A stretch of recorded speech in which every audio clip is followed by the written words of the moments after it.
A very disturbing story coming out of Libya's capital today. A woman burst into a hotel, reportedly, where Western journalists are staying, and she actually began shouting to them that Muammar Gaddafi's forces had beaten and raped her. CNN's senior international correspondent Nick Robertson was at the hotel. Give us an idea exactly how all this played out today.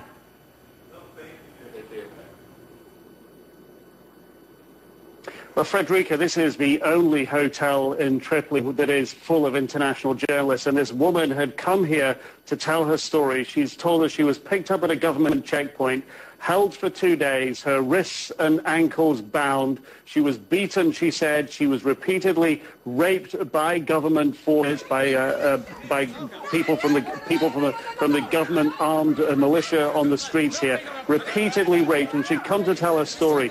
But as she started to tell it, government officials in the hotel immediately moved in to close her down. Even one of the kitchen staff in the hotel pulled a knife on her and told her that she was a traitor to the country. Not only did the government officials try and close her down, shut her down, bundling her out of the way, putting a bag over her head, they literally threw journalists to the ground, kicking the journalists, beating the journalists. Our own cameraman, Halil Abdullah, was shooting this. They grabbed his camera.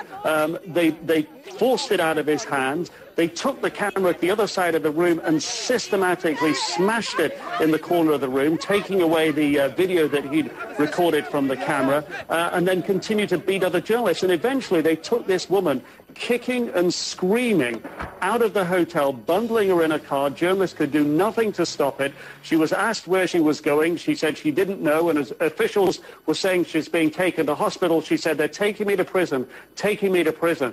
This was an example of one person here trying to speak out against the regime to all the reporters here. The first time we've had an opportunity to hear all these things on camera.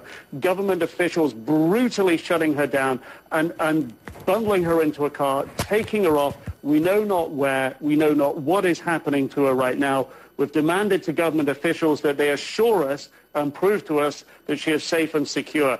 They're throwing their hands up in the air. They say they'll do their best. But right now, her life is very probably in danger. Frederica? All right, Nick Robertson, thanks so much for a very complex, detailed account of